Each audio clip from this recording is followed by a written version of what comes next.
Do not read this casually. This is going to hurt. Because if you're losing in life right now, it is not because the world is unfair. It is unfair, and you already know that. The real reason you are losing is because you are still playing with a moral code that the world around you abandoned a long time ago. Niccolo Machiavelli said it plainly. You will lose every battle you fight with kindness against those who feel no obligation to be kind in return. You are operating with empathy in an environment designed to reward advantage. You assume honesty is understood while everyone else is speaking in strategy. You choose loyalty while they choose usefulness. You offer respect but receive opportunism. This world does not reward the most deserving. It rewards the most strategic. If you hesitate, if you try to be liked, if you avoid discomfort, you lose. Not because you are weak, but because you refuse to see the game you're in. If you are new here, subscribe to DarkPhilsy. Not because it helps the channel, but because this is one of the few places left where reality is spoken without apology. If you cannot handle truth, leave now. If you can, stay. You're about to see the world differently. Why you keep losing. The core error. You were taught to be agreeable, not strategic. You were raised to believe that being a good person is enough, that effort earns reward, that people will treat you fairly if you treat them fairly. This is the first lie. The world does not respond to your good intentions. It responds to how you position yourself, how you assert boundaries, how you control outcomes, and how well you understand the motives of others. Machiavelli taught clarity. He taught that those who cannot see the hidden motives behind actions are forever controlled by those who can. Look at your life. How many times have you helped someone only to be discarded when they no longer needed you? How many times have you waited for recognition only to watch someone less skilled take the reward you deserved? How many times have you tried to avoid conflict only to be disrespected even more? You are not losing because you are incapable.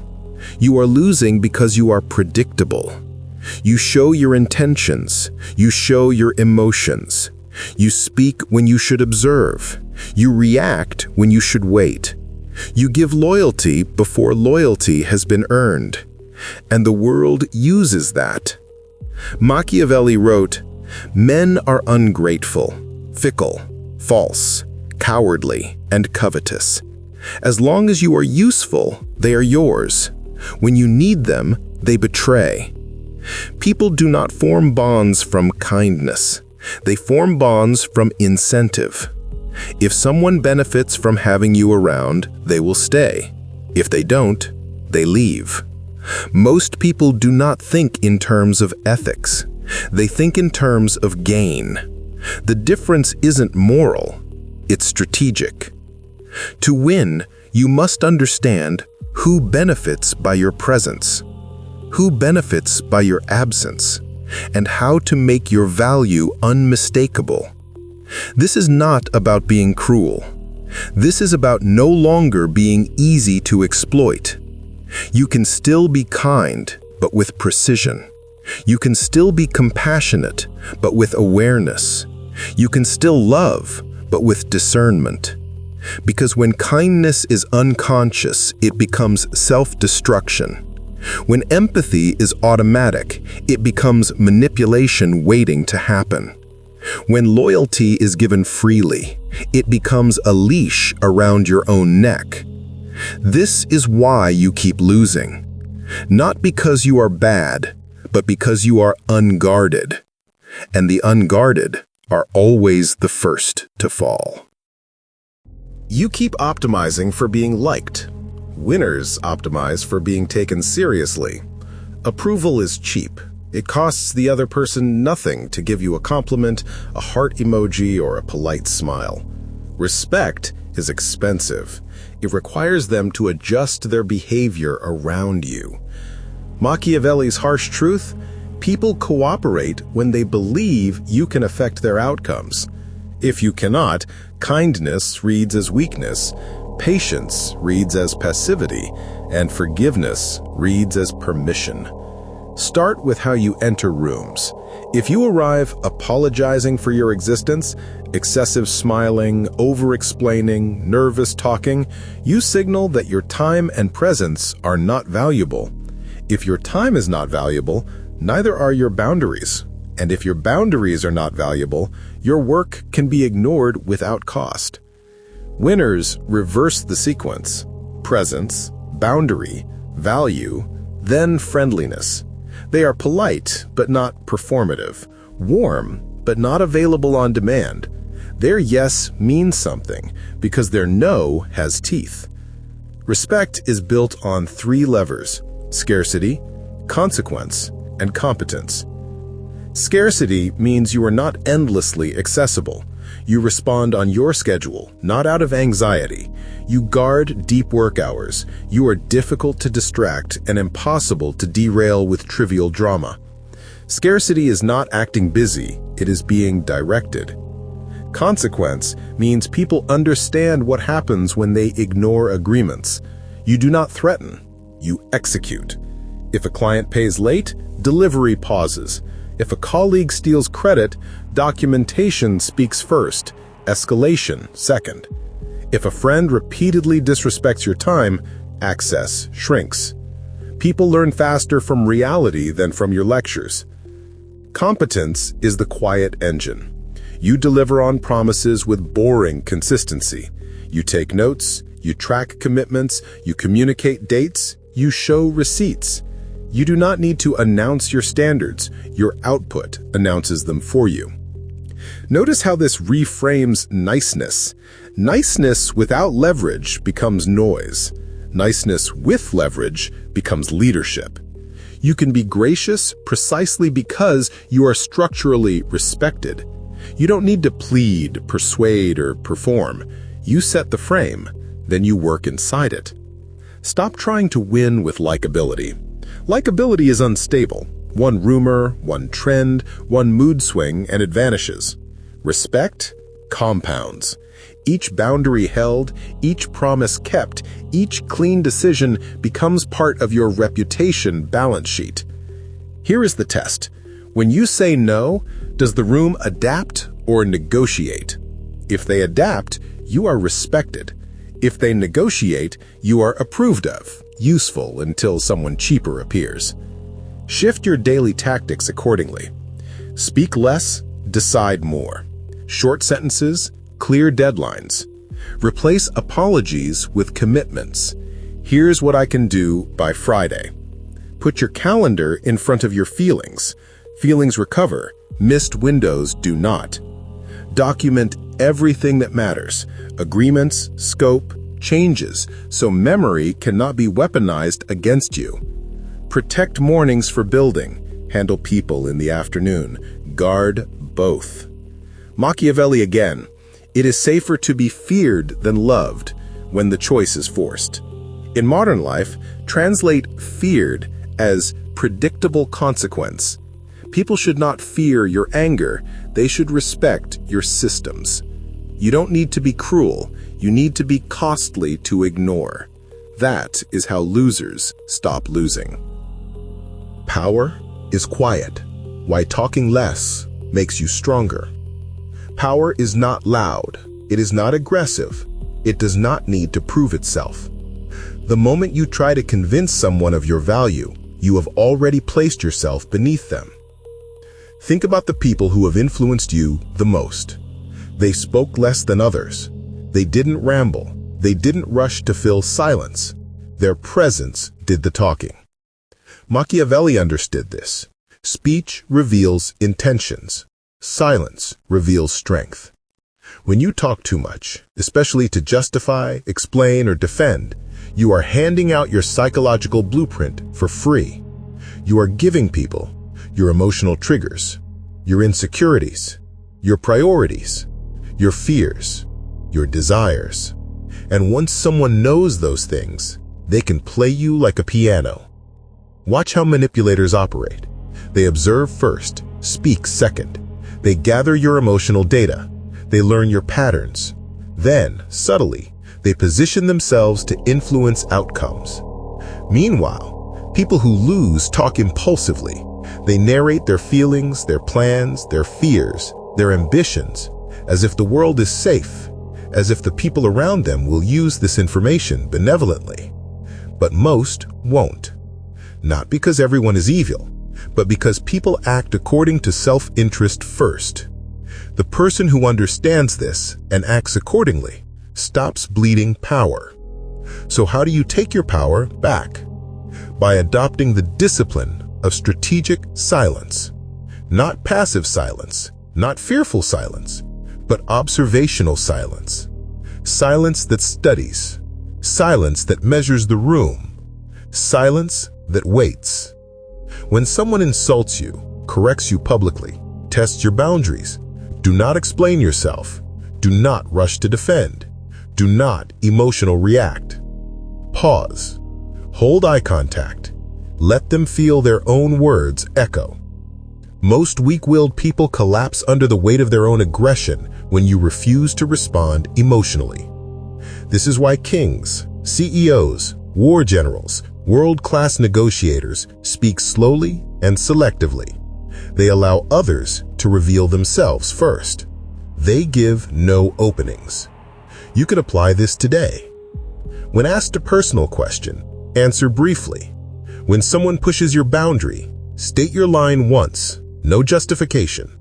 When you disagree, say, "I see it differently," and stop. When emotional, say nothing until clarity returns. The less you say, the more your words weigh. Speech becomes currency. Presence becomes gravitational. Respect becomes automatic. People will begin to listen when you speak, because you do not speak without reason. Silence is not emptiness. Silence is signal. Silence says, "I am not here to be understood. I am here to be observed." And that is when influence begins, because the person who controls their tongue controls the frame, and the person who controls the frame controls the room. Machiavelli wrote, "He who knows how to be silent knows when to speak, and what is spoken at the right time is power." You have been losing because your voice has been cheap. Make it rare, and it becomes command. Stop giving trust for free. Trust must be earned, not assumed. You lose in life because you trust people too quickly, not because you are naive, but because you assume others think like you. You believe that loyalty means something to everyone. You believe that gratitude lasts. You believe that if someone shows warmth, that warmth is real. Machiavelli said the opposite. Men forget the death of a father sooner than the loss of an inheritance, meaning people abandon emotional bonds the moment interest shifts. This is not cynicism, it is pattern recognition. Most people are loyal only to their advantage. If being good to you benefits them, they stay. When it stops benefiting them, they leave. This is why your heart keeps getting broken. This is why people change on you. This is why the ones you saved, defended, supported become strangers. They were never loyal to you. They were loyal to the conditions you provided. When conditions change, relationships change. So here is the correction. Trust must be earned over time, not given at the beginning. You observe how someone reacts when they don't get what they want, how someone speaks about others when they are not present, how someone treats those who are of no benefit to them, how someone behaves when pressure exposes character, because pressure never lies. Do not trust words, promises, emotional closeness, traumatic bonding, confessions, shared suffering. trust only patterns, consistency, decisions made when uncomfortable, behavior when there is nothing to gain. A person may care for you today and betray you tomorrow if tomorrow offers something more valuable to them. This is not pessimism. This is strategic emotional awareness. You can still love deeply. You can still connect. You can still build relationships that matter. But love is not blind. Love is informed. The strongest relationships are not built on hope. They are built on proof. Here's how you apply this in life. When you meet someone new, don't reveal your history, your wounds, your dreams, your vulnerability. Let them show their character first. When you start working with someone, don't rely on verbal agreements. Set structure. When someone compliments you excessively, slow the interaction down. Charm is often currency for access. When someone becomes distant, do not chase. Distance is information. Receive it. Your new rule is simple. Observe first, decide later. Do not rush to trust simply because connection feels good.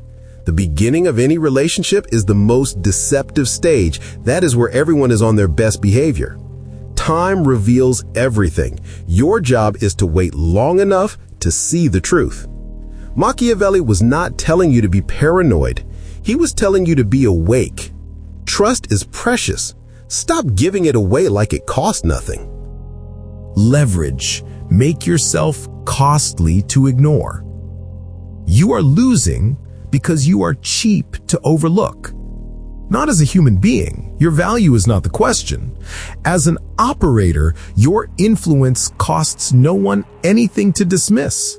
They can cancel, delay, forget, take, or minimize you, and there is no price. Machiavelli's cure is leverage. Leverage is not money or fame. Leverage is the ability to shape outcomes because ignoring you carries consequence.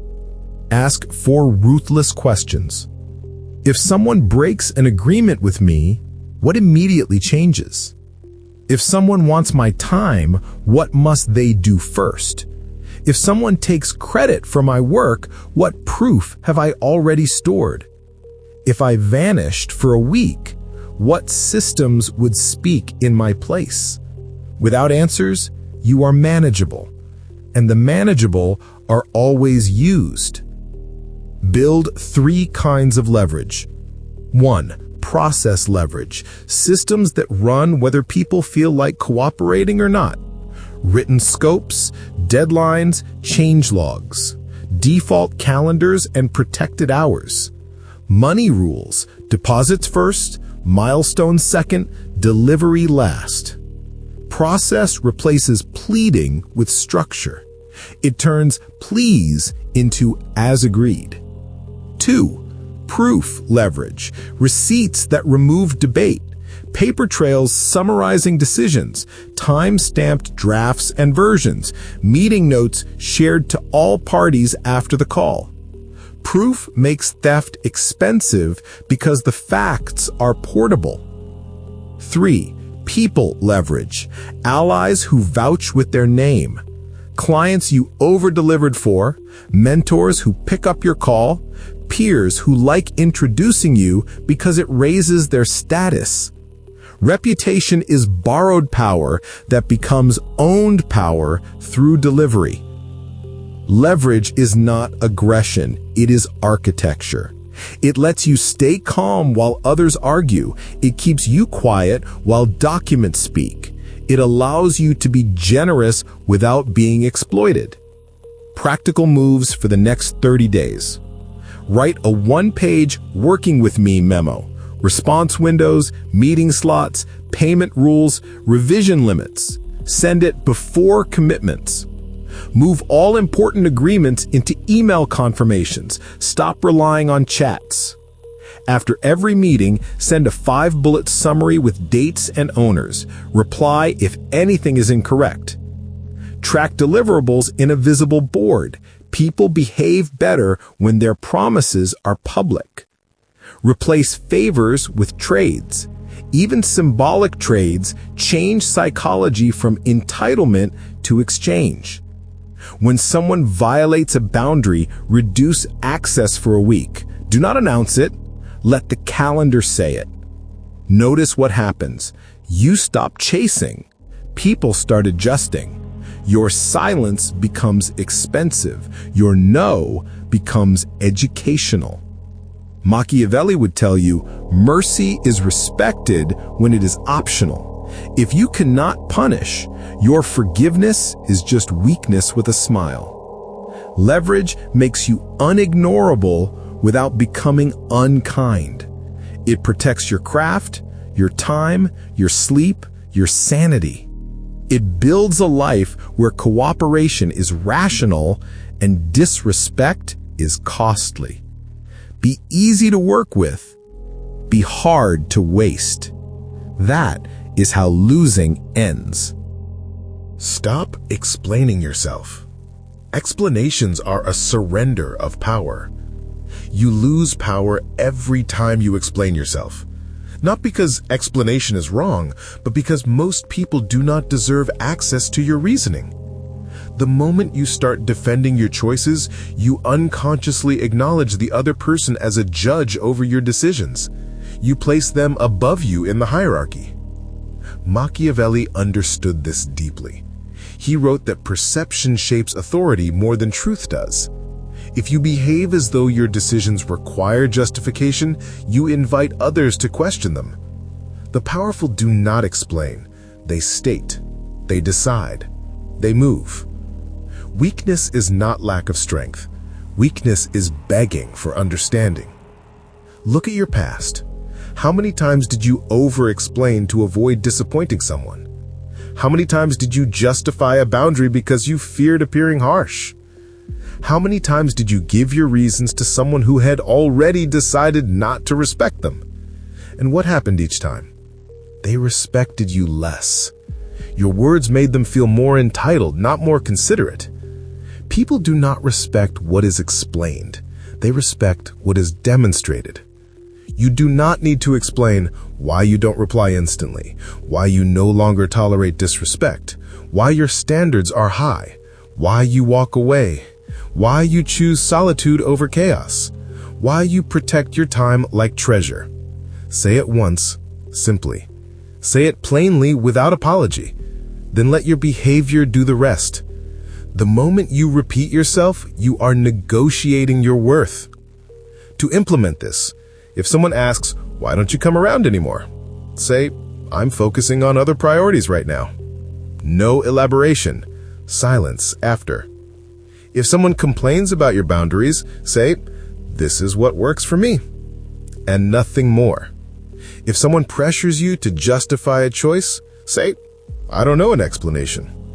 Not with anger, with calm certainty. Your silence will feel uncomfortable at first because you are trained to win approval, not respect.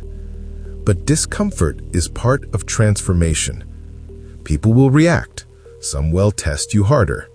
Some will accuse you of being cold. Some will call you distant. That is good. They are revealing the truth. They never wanted your well-being. They wanted your compliance. When you stop explaining yourself, these people fall away. Let them. Your life is not a debate. Your purpose is not to manage perceptions. Your time is not an open marketplace. Speak less, choose clearly, stand still in your decisions. Power is not loud. Power is not angry. Power simply does not justify itself, and the world learns to adjust. Emotional control, the one advantage nobody can take from you. Every time you react emotionally, someone else is controlling you. Machiavelli understood that people reveal their weaknesses through emotion, not through logic. The person who can trigger you owns you. Think about the last time you were manipulated, disrespected, or pulled into an argument you never needed to be in. Someone said something subtle. Something slightly insulting, slightly dismissive, slightly undermining. You reacted, not because the words were powerful, but because you were trying to defend your image in their eyes. This is how people lose. They defend their pride. They defend their reputation. They defend their emotions. Machiavelli would tell you, the one who controls themselves is feared by those who cannot. Emotional control is not suppression. It is strategy. It is choosing when and how emotion is expressed. Everyone is emotional, but the powerful decide where emotion goes. The weak react where emotion is triggered. This is why some people can be insulted and respond with silence so sharp it changes the entire atmosphere of a room. Their silence says, "I am not controlled here." You need to practice that, because emotional reactivity makes you predictable, manipulatable, and exploitable. And predictable people are easy to defeat. Here is how emotional control works in real life. Someone disrespects you. You do not argue. You do not explain. You do not match their energy. You simply say, "Noted," and remove access later. Someone tries to provoke jealousy. You do not respond with insecurity. You do not ask questions. You don't show interest in the competition. You simply change the subject. They lose the power they tried to gain. Someone tries to guilt trip you for having boundaries. You do not defend the boundary. You simply repeat the boundary, calmly, once. And if they continue, you leave. Emotional control is not about being robotic. It is about being impossible to handle. To build this, pause a full second before speaking in emotional moments. Lower your voice when others raise theirs. Never argue your value. Never compete for attention. Only for results. And when in doubt, sleep before responding. People will say you have changed, that you're cold now, distant, hard to read. They are right, because the old you was easy to predict, easy to use, easy to provoke. The new you is quiet, deliberate, and unbothered. And in a world ruled by emotion, the emotionally disciplined become the ones who lead. Strategic distance. Why you must not be too available. You lose power when you are always available, not because availability is bad, but because familiarity destroys perception of value. The more someone sees you, the more they assume you will always be there. The more you respond instantly, the more your presence feels cheap. The more you offer your time freely, the less your time seems valuable. Machiavelli wrote that if a leader is too accessible, the people grow comfortable, and comfort breeds disrespect. Distance is not coldness. Distance is framing. You must give others enough access to feel connection, but not enough access to forget your weight. Watch the people who command respect effortlessly. They don't rush. They don't chase. They don't immediately respond. They don't explain why they're unavailable.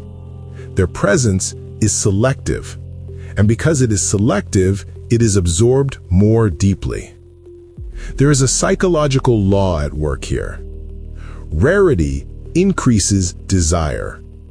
Consistency of availability decreases importance. If you are always present, people subconsciously assume you have nowhere else to be, you have no higher priorities, you are waiting for them.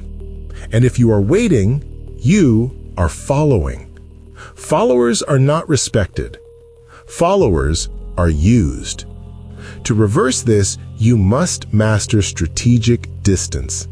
Not distance out of anger, not distance out of insecurity, distance out of self-respect. This means your time has structure.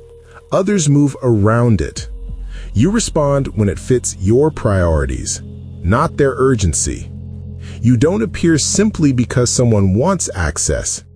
You leave conversations first. You disappear while things are comfortable, not when they break.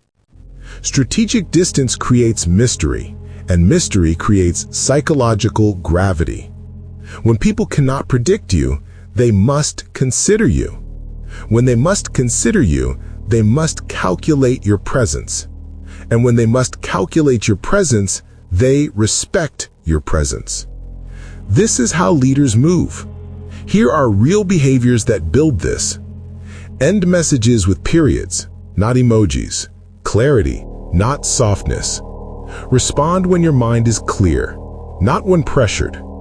Keep your schedule visible but non-negotiable. Never double text. Silence is your second message. Leave social gatherings while your energy is still strong, before the atmosphere flattens. Distance is not rejection. Distance is positioning. The goal is not to be hard to reach. The goal is to be worth reaching. Every person who has power, presence, and pull follows this law. They do not insert themselves. They let the world come to them, because what they offer is not common. When you stop offering yourself cheaply, the world has to meet you at your value. The illusion of fairness. Why good intentions are not enough. Many people lose in life because they believe the world is supposed to reward good intentions. They think, if I am kind, people will be kind to me. If I am loyal, others will be loyal too. If I never betray anyone, no one will betray me. This is a child's understanding of the world. Machiavelli wrote that the world is governed not by what is right, but by what is effective. People respond to incentives, emotions, fears, and opportunities, not fairness. So when you approach life with the mindset, if I just keep doing the right thing, everything will work out, you are walking into a battlefield unarmed. Because the world is not organized around fairness. It is organized around advantage. And those who understand advantage shape outcomes. Those who do not are shaped by outcomes. Here is the real psychological trap. Good people often believe that fairness is a moral law of reality. But fairness is only a human idea. Nature does not reward the gentle. History does not reward the innocent. Society does not reward the selfless. It rewards the ones who understand consequences, manage perception, protect themselves, know when to say no, know when to walk away, and refuse to sacrifice themselves to be liked.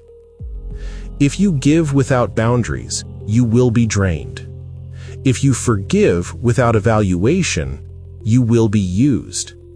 If you stay loyal without reciprocity, you will be replaceable. Your intentions do not protect you. Your kindness does not protect you. Your love does not protect you. Only discernment protects you. Discernment means you watch what people do, not what they say. You evaluate patterns, not apologies. You measure effort, not justification. Here is the psychological shift. Instead of asking, "Are my intentions good?" ask, "Are my decisions effective?" Instead of asking, "Do they like me?" ask, "How do they treat me when I stop giving?" Instead of asking, "Why would they hurt me?"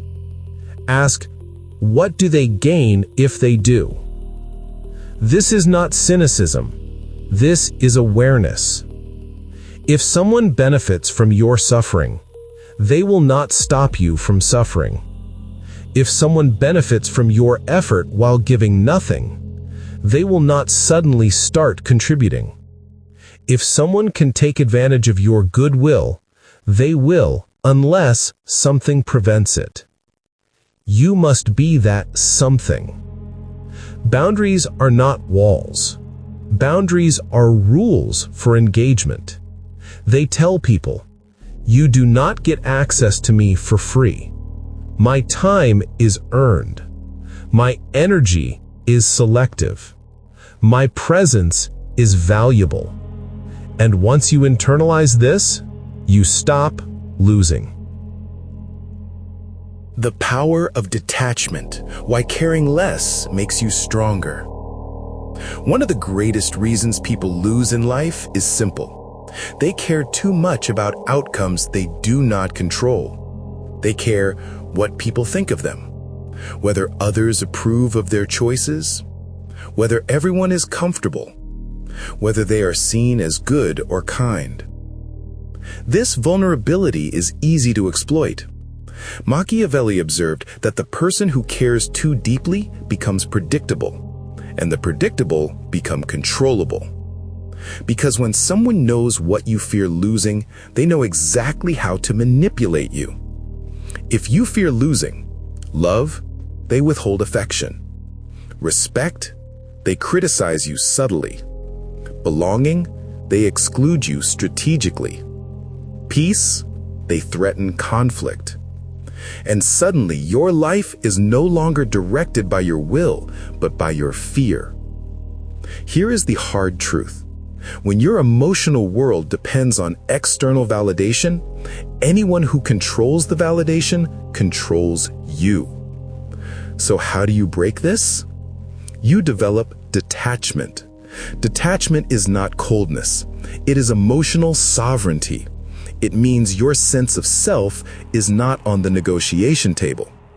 You love, but you are not afraid to walk away.